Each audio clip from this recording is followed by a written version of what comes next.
السلام علیکم ورحمۃ اللہ وبرکاتہ۔ بسم اللہ الرحمن الرحیم۔ اس وقت خاکسار آپ کی خدمت میں ایک واقعہ عرض کرنا چاہتا ہے جو کہ دارالسلام تنزانیہ میں خاکسار کے ساتھ پیش آیا۔ خاکسار اپنے دفتر میں بیٹھا تھا، وہاں خاکسار بطور مبلغ انچارج تنزانیہ تھا۔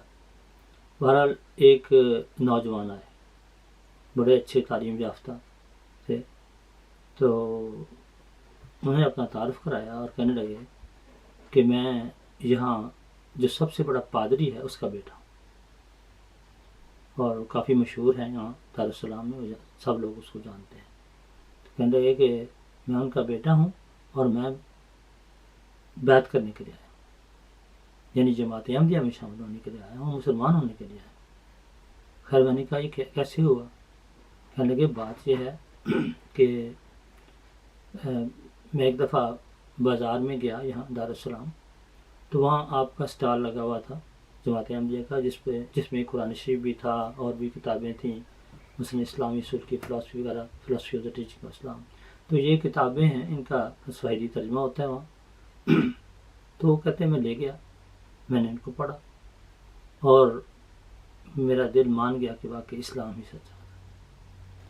تو لیکن دوسری طرف مجھے یہ نظر آ رہا تھا کہ میرا باپ تو اس علاقے میں ایک معروف پادری ہے، اگر میں نے اس کو یہ بتایا کہ میں مسلمان ہونا چاہتا ہوں تو وہ تو مجھے چھوڑے گا نہیں۔ تو اسی طرح دوسرے ارد گرد بھی سارے میرے جو دوست تھے وہ سب عیسائی تھے، اور چرچ میں میں چونکہ رہتے ہی ادھر تھا، تو اس لیے ساری میٹنگوں میں شامل ہونا۔ چنانچہ جب وہ میٹنگز ہوتی تھی اور میں شامل ہوتا تھا تو میرے اندر دل میں بڑی ملامت پیدا ہوتی تھی کہ تم تو سمجھتے ہو کہ یہ جھوٹ ہے سب، اور پھر بھی تم یہاں بیٹھے ہو۔ خیر نہیں ہو کہنے لگے کہ جو ماحول کا دباؤ تھا اس کی وجہ سے میں اس بات کو نظر انداز کرتا رہا، لیکن دن بہ دن میرے اندر ایک پریشر ڈیولپ ہونا شروع ہو گیا۔ نتیجہ یہ ہوا کہ مجھے ڈپریشن ہو گیا اور مجھے ہسپتال داخل ہونا پڑا۔ حالانکہ وہ اچھا خاصا غالباً انجینئر کے طور پہ کام کرتے تھے، بڑی اچھی انکم تھی ان کی، اور بڑے پڑھے لکھے آدمی نا، گریجویٹ تھا تنزانیہ دارالسلام یونیورسٹی۔ تو کہتے ہیں پھر میں نے جب ہسپتال چلا گیا، خیر کچھ دیر علاج معالجہ ہوا، ٹھیک ہو گیا، باہر آ گیا۔ پھر وہی بات کہتے ہیں کہ پھر مجھے تو چونکہ وہاں ہی رہنا تھا، چرچ کے اندر ہی رہنا ہے، وہیں ساری میٹنگیں ہیں۔ پھر مجھے بڑا ہوا کہ یا اللہ یہ کیا ہے، میں کیا کر رہا ہوں؟ میں جس جو چیز کو جھوٹ سمجھتا ہوں اس کے اندر بیٹھ کے اپنی ساری عبادتیں کر رہا ہوں۔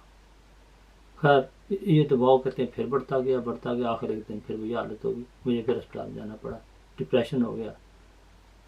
تو پھر کہتے ہیں میں کچھ دیر کے بعد ٹھیک ہوا، پھر واپس آ گیا۔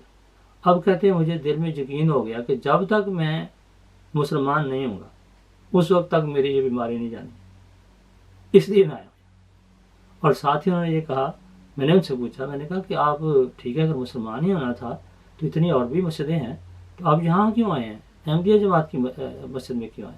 کہنے کی بات یہ ہے کہ میں نے احمدیوں کا ہی تو قرآن پڑھا تھا اور احمدیوں کا تو لٹریچر پڑھا تھا، اسی سے تو میں مسلمان ہوں، اب میں اس لیے کسی اور جگہ کیسے جا سکتا ہوں؟ تو یہ ہے اللہ تعالیٰ کے فضل و کرم سے احمدیت کے لٹریچر کا اثر، اور جب خدا کسی کو ہدایت دینا چاہتا ہے کس طرح دنیا کو خود ہی اللہ تعالیٰ لے کے آ رہا ہے۔ جماعت احمدیہ خدا کی جماعت ہے، اس نے ساری دنیا میں ترقی کرنی ہے، کسی کو کسی طرح خدا لا رہا ہے، کسی کو کسی طرح لا رہا ہے۔ مبارک ہیں وہ لوگ جو خدا کی طرف سے آنے والے کو قبول کر لیتے ہیں اور دینی اور دنیاوی برکتیں حاصل کرتے ہیں۔ آمین۔ اللہ تعالیٰ سب کو توفیق عطا فرمائے۔